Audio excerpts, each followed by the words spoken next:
자, 안녕하세요. 여러분들과 함께 한국사 수업을 진행할 박수익이라고 이야기를 합니다. 자, 먼저 여러분들 우리 한서고등학교 역사 선생님들을 소개해 드리겠습니다. 자, 여러분들 1반부터 3반까지는 김화룡 선생님, 4반부터 6반까지는 김영자 선생님, 7반부터 9반까지는 저 박수익 선생이 가르칩니다. 자, 먼저 여러분들 김화룡 선생님은 정말 언어의 마술사라고 이야기할 만큼 참 화려한 그런 언어를 구사하시는 분입니다. 그래서 일명 조통서 선생님이시다 이렇게 이야기합니다. 자, 1반부터 3반은 1년 동안 매우 행복하겠죠. 자, 4반부터 6반까지는 우리 김영자 선생님이신데 이분은 정말 여러분들 미인이세요. 그리고 아주 파워풀한 강의가 아주 장점이시죠.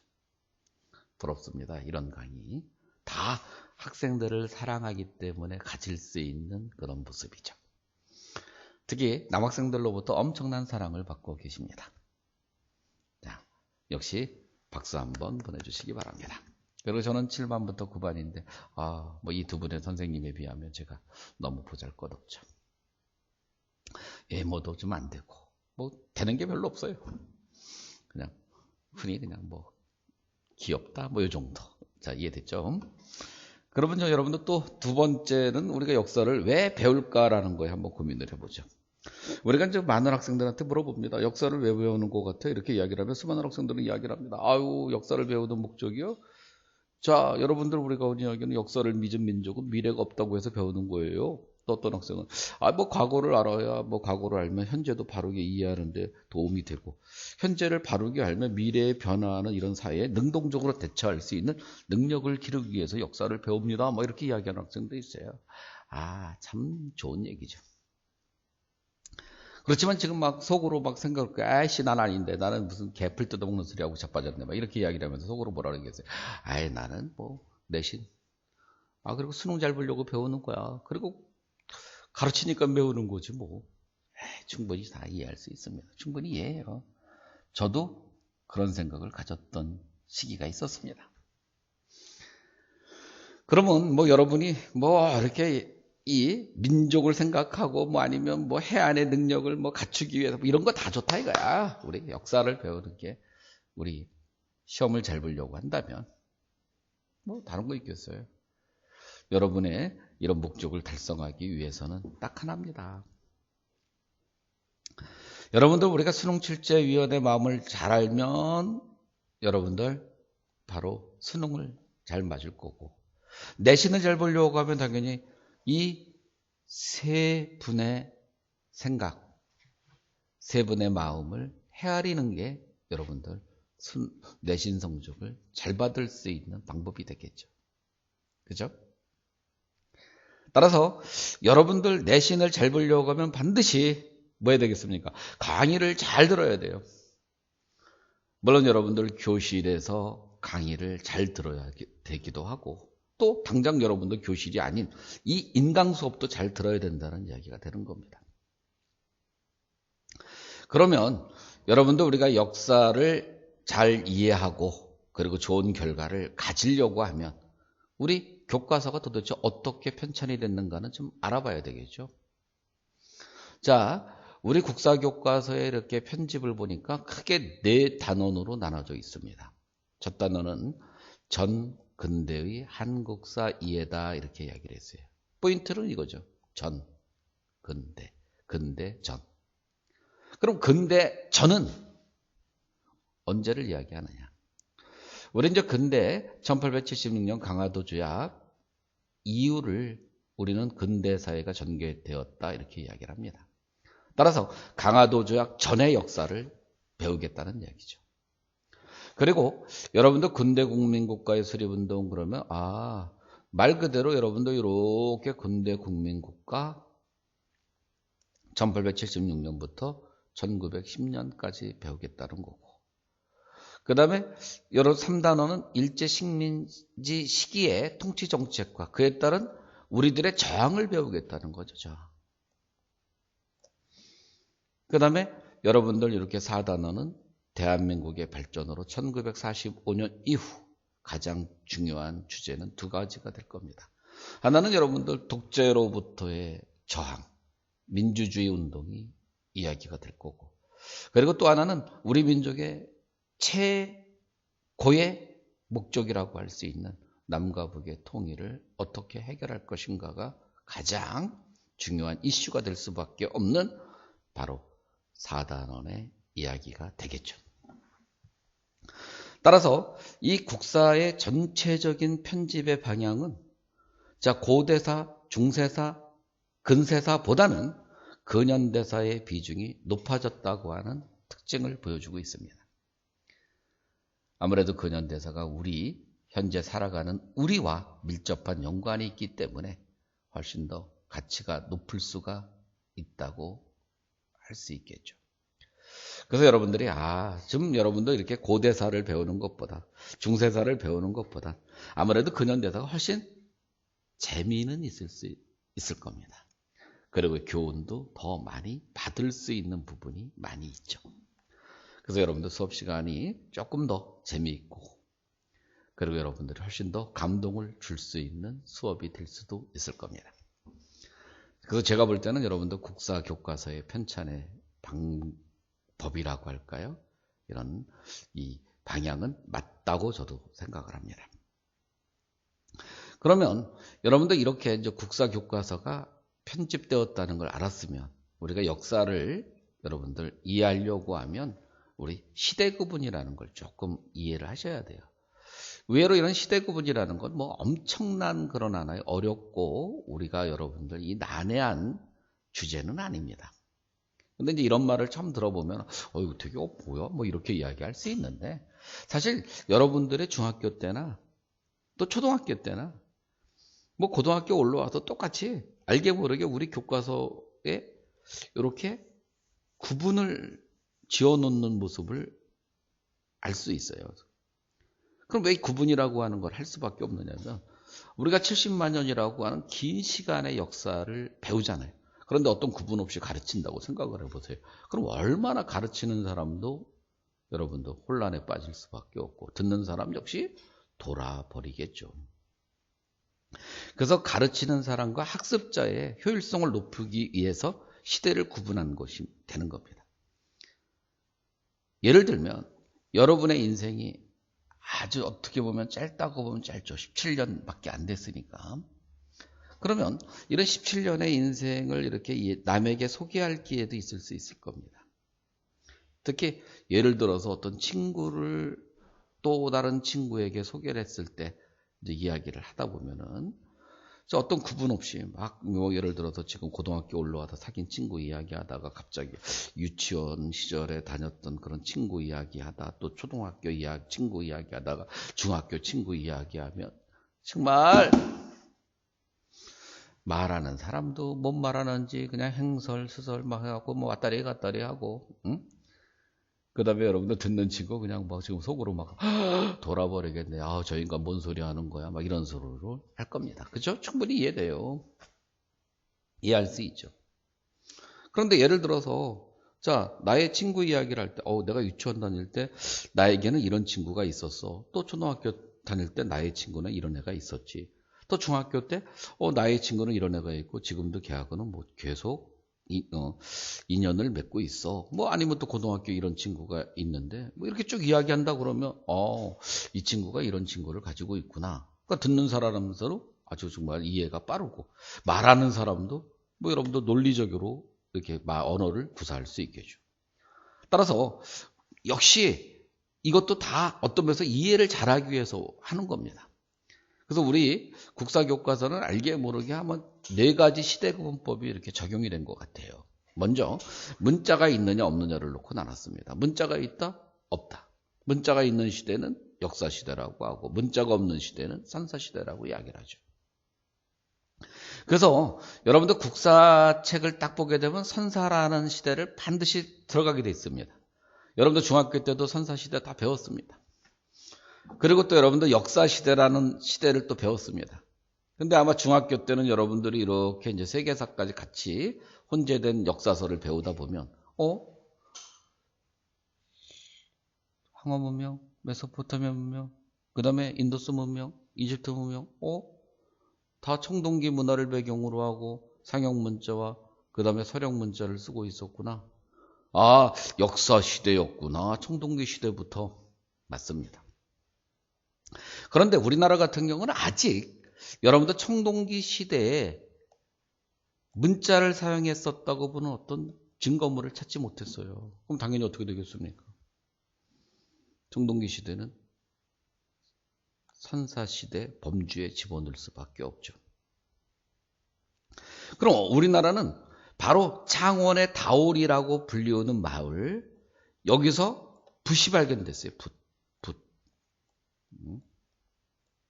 이 붓은 뭐 하는 거냐? 문자를 쓰는 겁니다.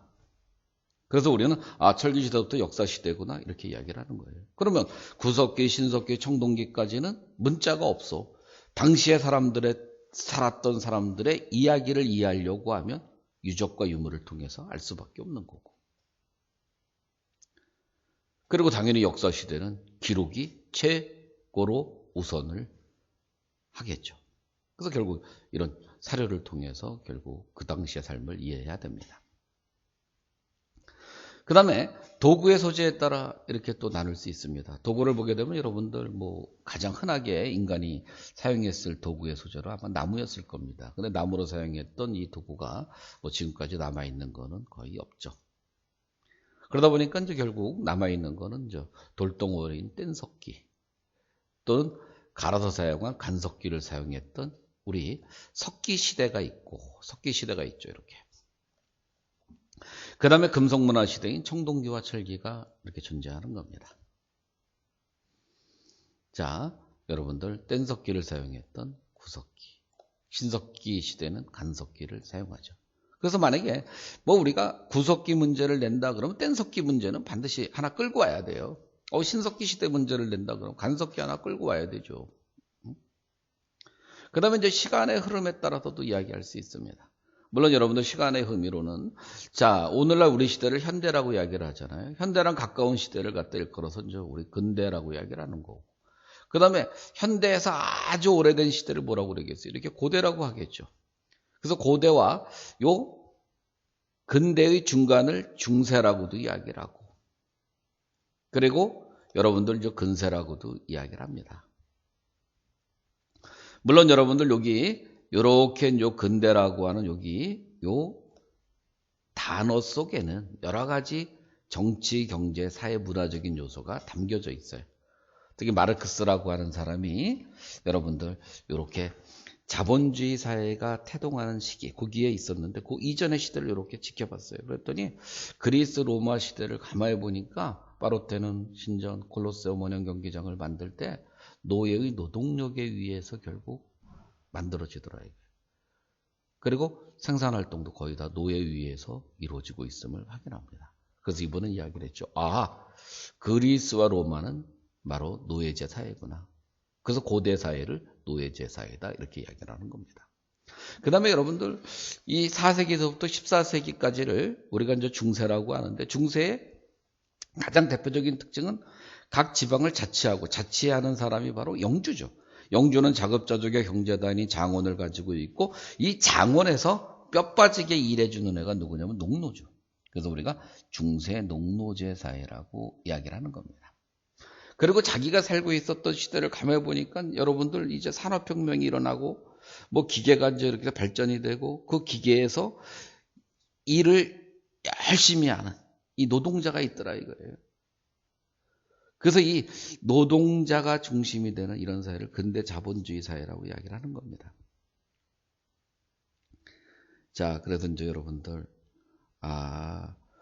우리나라에서도 알게 모르게 이와 같은 마르크스의 생산관계 양식에 따른 유물론적인 역사관이 반영이 돼서 우리 삼국서부터 남북국 시대를 고대사회, 그 다음에 여러분들 고려시대를 중세사회, 그리고 임진왜란 이후의 조선 후기를 근대적인 모습이 태동, 그리고 1876년 강화도 조약 이후를 근대사회가 전개되었다고 이야기를 하는 겁니다.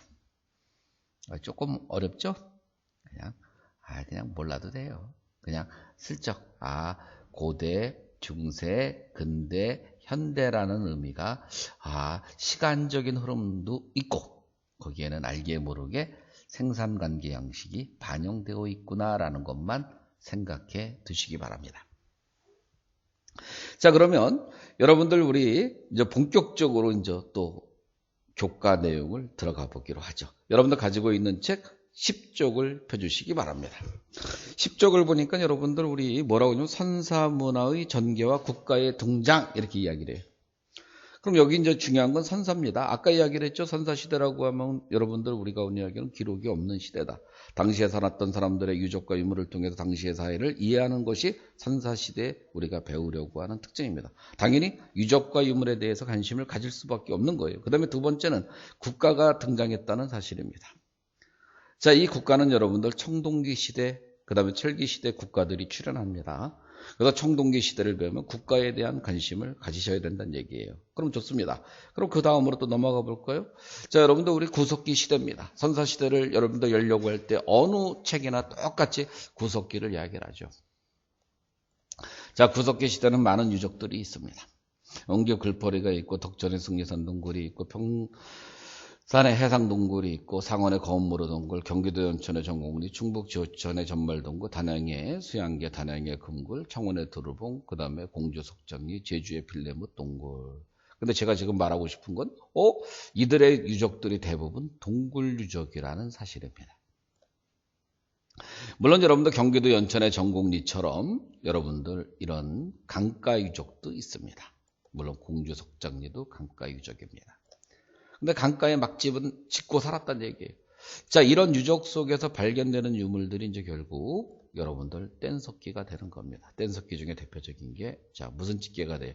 옛날 집게가 이렇게 되는 겁니다. 옛날 집게입니다. 한마디로 여러분들 이 도구 갖고 여러분들 찍어서 잡는 거야. 응?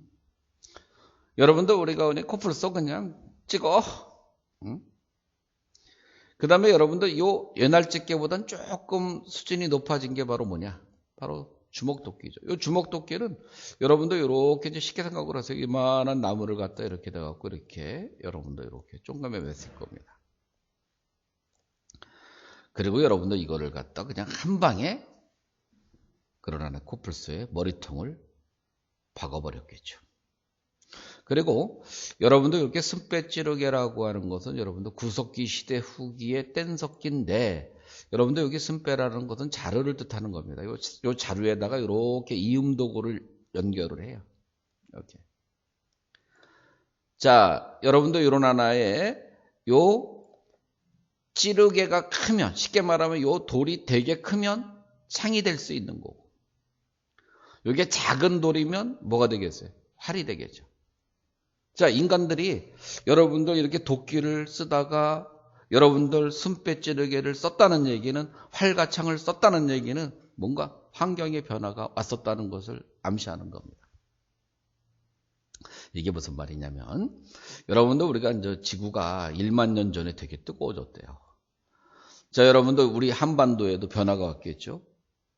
그 전까지는 여러분들 초지, 풀밭이 많이 있었습니다. 그래서 풀 뜯어먹고 사는 코뿔소라든가 물소라든가 이런 것들이 살고 있었어요. 그런데 여러분들 이 1만 년 전쯤에 지구가 엄청 뜨거워지면서 어떤 현상이 나타나냐면 우리나라가 쩡굴이 되는 거야. 큰 나무들이 여러분들 생겨납니다. 큰 나무 밑에는 여러분들 풀이 거의 자라야 안 자라죠. 그늘이 생깁니다. 그러다 보니까 여러분들 우리가 풀 뜯어먹고 샀던 좀 덩치가 큰 동물들은 사라지고 그 자리에 숲에서 사는 여러분들 열매를 주워 먹고 사는 다람쥐라든가 담비라든가 아니면 여러분들 토끼류 같은 게 생겨나겠죠. 또 이런 토끼라든가 담비 같은 거 잡아먹는 또 누가? 여우가 생겨났을 거고 인간은 지금 여우를 잡아 먹어야 됩니다. 그리고 나무 위에는 원숭이가 있겠죠. 원숭이 잡아서 골을 파먹어야 됩니다. 그럼 어떻게 되겠어요? 기존에 여러분들 주먹도끼 들고 여우 머리통 찍습니까? 아니면 원숭이 머리통 찍으러 나무에 올라가요? 응? 그러니까 인간들은 여러분들 어떻게 돼요? 동물을 잡기 위해서 역시 도구의 변화를 가져왔겠죠. 그 도구의 변화가 바로 승배 찌르개가 되는 겁니다. 그 다음에 여러분도 우리나라 것은 아니지만 여러분도 빌렌도로프의 비너스상이 있습니다. 자, 여러분도 우리가 일반적으로 비너스상이다 그러면 팔등신의 미녀의 모습을 이렇게 조각했을 텐데 그렇진 않아요.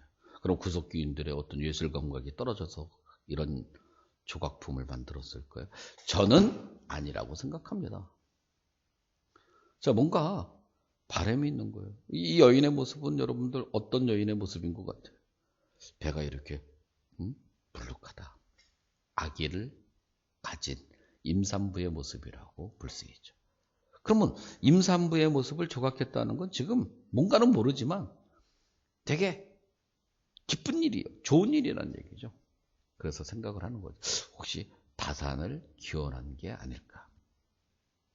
그 다음에 우리나라의 청원의 두루봉에서, 청원의 두루봉입니다. 이 두루봉의 동굴에서 전홍수 씨에 의해서 이제 발견이 된 우리 홍수아이라고 하는 인골 화석이 있는데, 자, 여러분들 구석기인들이 시신을 매장한 것 같아요. 그리고 매장하고 나서 여러분들 국화꽃을 얹은 것 같습니다. 그래서 여기 가슴 부위 쪽에 이렇게 국화꽃 씨앗이 집중적으로 발견이 되는 걸로 봐서는, 이렇게 죽고 난 다음에 매장을 하고 꽃을 얹어 놓은 거 아니냐. 그럼 이제 생각을 하겠죠. 구석기인들이 어떤 사후에 대한 관념이 있었던 거 아닐까. 자, 그래서 이제 우리 이런 유적과 유물을 통해서 이제 우리 구석기 시대 사람들이 어떤 생활을 했는가. 자, 한번 정리를 해보기로 하죠. 자, 여러분들 구석기 시대 유적은 아까 이야기한 것처럼 이렇게 동굴, 그 다음에 강가의 막집입니다. 그 다음에 역시 뗀석기를 사용했다고 이야기를 했습니다. 근데 이런 동굴 안에 여러분들 동물들의 뼈가 발견이 되죠. 만물소나 코뿔소 뼈가 발견이 됩니다. 뭐 그렇다고 해서 여러분들 코뿔소가 여러분들 뭐 동굴에 가서 자살한 건 아니겠죠. 결국 인간에 의해서 이동이 됐을 겁니다. 한마디로 사냥이 이루어졌고, 사냥이 있으면 어로도 있었을 거고 채집도 있었을 것이다. 그러면 여러분들 우리가 사냥, 어로, 채집을 하다 보면 여러분들 먹거리가 떨어지면 이동을 할 수밖에 없죠. 자, 이동을 하니까 당연히 잠시 머물렀다 가는 집을 필요로 했기 때문에 힘들여서 집을 짓지 않았을 거예요. 그래서 이런 동굴들이 대부분 석회암 동굴, 자연적인 동굴에서 결국 구석기 시대 유적이 발견이 되는 거예요. 그리고 여러분들 이런 하나에 이 먹거리가 떨어지면 이동을 해야 되기 때문에 수천 명, 수백 명이 몰려다니진 않았을 겁니다. 적당한 수가 무리를 지어서 생활을 했을 것이다. 자, 여러분들 이것은 예를 들면 여러분이 어떤 빵 사 먹으러 가요. 매점으로 갑니다. 뭐 한반 전체 학생들이 다 몰려가요? 그렇진 않죠. 적당한 수가 몰려가죠. 그러면 요 무리를 이끌어가는 요 리더는 어떤 지배자가 아니죠. 응? 말 그대로 지도자이지 어떤 지배축은 아닐 거예요. 그래서 우리가 아마도 평등했을 것이다. 그 다음에 아까 빌렌도로프의 비너스상이나 또 여러분들 공주 석장리의 여인의 조각상이나 또는 여러분들 우리 코뿔소뼈에 인물화가 그려진 이런 유물들을 보면 우리는 추정할 수 있습니다. 물론 우리나라가 아닌 뭐 여러분들 서양의 라스코 동굴이라든가 얄타미라 동굴의 동굴 벽화를 봐서도 우리가 확인할 수 있어요. 여러분들 왜 그런 그림을 그리고 왜 코뿔소에 그 사람의 얼굴이 그려졌을까? 그 사람이 바로 코뿔소를 잡는데 중요한 역할을 한 게 아닐까? 또 그 사람이 코뿔소를 또 잡아주기를 바라는 마음이 있는 게 아닐까? 그래서 우리가 어떤 바램이 반영되어 있는, 그래서 주술적인 성격을 반영한 게 아닐까 이렇게 추정을 하는 거예요. 그러니까 이제 구석기인들도 어떤 종교적인 그런 하나의 인식은 하기 시작한 게 아닐까 이렇게 생각할 수 있죠. 그럼 여러분들 구석기 시대 다 간략하게 정리하면 수렵어로 채집을 했고 이동을 했고 이동하다 보니까 결국 석회암 동굴에 살았던 거고, 그 다음에 여러분들이 이와 같은 바람이 결국 예술에 반영됐고, 그리고 아직은 지배자와 피지배 이런 것이 생겨난 건 아니고 그냥 조금 가족 단위의 규모의 무리를 지어서 살았던 시대구나라는 거. 그럼 저 정리가 다 끝난 거죠. 자, 그럼 여러분들 이제 신석기로 넘어가죠. 자, 우리 신석기 시대 유적을 보게 되면 여러분들 이렇게 보면 전부 다 바닷가 쪽에서 발견이 됩니다. 특히 양양오산이라든가, 자, 부산의 동삼동이라든가, 또 김해라든가, 그 다음에 봉산의 지탐리라든가, 평양의 만달리라든가, 그 다음에 역시 서울의 암사동 유적이 진짜 중요하죠. 그러니까 유적 자체가 강가나 해안가에서 발견이 됩니다. 자, 만약에 수준이 아주 높은, 난이도가 높은 문제가 나온다면, 특히 한국사 인증시험에서 나왔던 문제인데, 신석기 시대 이와 같은 유적의 모습을 보면, 강가나 해안가에 발견되는 모습을 보면 신석기 시대 기후랑 오늘날의 기후는 어떤 차이가 있을까? 비슷하겠죠.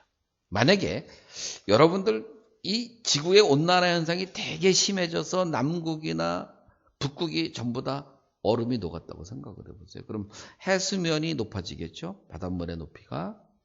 그러면 바닷가에 있는 신석기 시대 유적은 다 바닷속으로 사라지겠죠. 그리고 해수면이 높아지면 강물이 이렇게 불어나겠죠.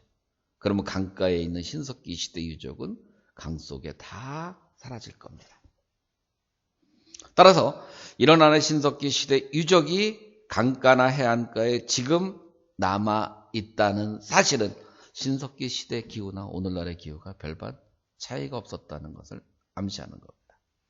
그 중에서 여러분들 강동구의 암사동 선사유적이 가장 중요합니다. 여러분들이 사는 동네는 강서구, 그리고 이 암사동 유적은 강동구. 그러면 역시 서울의 서쪽과 동쪽. 자, 올림픽 도로를 타고 여러분들 동쪽으로 쭉 가다 보면 노량진을 지나고 반포를 지나고 영동대교를 지나고 잠실을 지나고 천호동을 지나고 조금만 더 가면 큰 입간판이 나옵니다. 암사동 선사유적지. 혹시 여러분들 나중에 올림픽 도로로 여행을 가실 때 한번 눈여겨보시기 바랍니다. 자, 이 유적에 여러분들 이와 같은 음집이 이렇게 만들어져 있습니다. 그리고 여러분들 이런 음집의 내부의 모습을 보면 여러분들 이렇게 이 형태가 약간 이렇게 둥그스름해요. 그리고 아주 특이한 점이 여러분들 이렇게 지표면, 이게 지층이죠. 맨 위의 모습과 지층과 여기 여러분들 실제로 이렇게 음집의 깊이가 의외로 깊어요. 한 80에서 심한 경우 한 1m 정도 들어갑니다. 그리고 가운데 여기 화덕이 설치되어 있습니다. 이것만 봐도 신석기 시대의 기후는 뭐 약간 싸늘했던 그런 계절도 있었던 것 같고 우리나라에서, 그 다음에 여러분들 좀 약간 뭐 더웠던 그런 하나의 시기도 있었던 것 같아요. 자, 이러한 유적 속에서 이제 발견되는 게 간석기 발견되겠죠. 그 다음에 빗살무늬톡이 발견되겠죠. 그 다음에 여러분들 낚시 발견되고, 그 다음에 아주 중요한 바로 가락바퀴 발견이 됩니다. 이 가락바퀴의 요 모습은 꼭 여러분들 이렇게 주판이라고 알아요? 응? 전자계산기 이전에 여러분들 우리 숫자 뭐 여러분들 계산할 때 전부 다 주산을 많이 놨습니다. 그 주산에 그 판의 요 주판알처럼 생기는 건데 이게 뭐 만드는 거냐면 실 만드는 거예요. 그럼 실 만들고 나서는 그 다음에 뭐 하겠습니까? 여러분들 옷감도 짰을 것이고 그물도 만들었겠죠. 그리고 여러분들 여기 조개 가면이 있습니다. 조개 가면은 여러분들 이렇게 보니까 이게 큰 조개예요. 그 다음에 여러분들 여기 이렇게 구멍이 뚫려져 있습니다. 저도 참 어렸을 때는 이게 되게 의아하게 생각해요. 아니, 구멍이야. 젠장 그냥 마음대로 뚫릴 수 있는 곳이지. 그거를 사람에 의해서 가공됐다고 볼 수 있겠느냐. 이렇게 생각을 한 적이 있었는데, 여러분들 이렇게 사람이 뚫은 구멍이랑 그 다음에 자연적으로 뚫어진 거랑은 면이 약간 달라요. 이해되죠? 면이 다릅니다. 그리고 이런 조기에 가면 이걸 쓰고 뭐 했겠어요? 아마도 혹시 가면무도회를 갔을까? 아니면 무당이 굿하는데 썼을까? 뭐 이런 거를 고민해 봐야 되겠죠. 그러면 이런 유적과 유물을 통해서 이제 우리가 신석기 시대는 이런 생활을 했을 거야 라고 이제 추정을 할 거예요. 자, 일단 여러분들 유적과 유물 중에 음집도 있고 조개무지도 있고 그 다음에 여러분들 간석기도 있고 가락바퀴도 있습니다. 그리고 여러분들 이렇게 조개 가면도 있고 빗살무늬 토기도 있죠. 그런데 여러분들 신석기 시대에 이 유적을 보면 한 군데 머무른 것 같아요. 정착을 했습니다. 사람들이 왜 정착을 했을까요? 한 곳에서 여러분들 의식주 해결이 가능했기 때문에 이동할 이유가 없지 않았을까? 그렇죠. 바로 농경과 목축이 이루어지니까 떠돌아다닐 이유가 없는 거예요.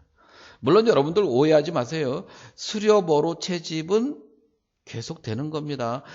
오늘날 우리 시대도 여러분들 수렵어로 채집은 있어요. 비중이 낮을 뿐이지. 어쨌든 농경과 목축이 주가 되니까 정착을 하게 되고, 정착을 하니까 음집을 짓고 사는 거고, 음집을 강가나 해안가에 농사짓기 유리한 곳에 사는 거고, 그래서 인간들의 역사에 엄청난 변화를 가져왔기 때문에 바로 여러분들 신석기 시대를 이야기하면서 농경과 목축을 강조할 수밖에 없는 거고, 그래서 고든 차일드 같은 역사학자는 뭐라고 이야기를 했어요? 신석기 혁명이다. 그뿐만 아니라 엘빈 토플러 같은 이런 하나의 이 학자는 제1의 물결이다.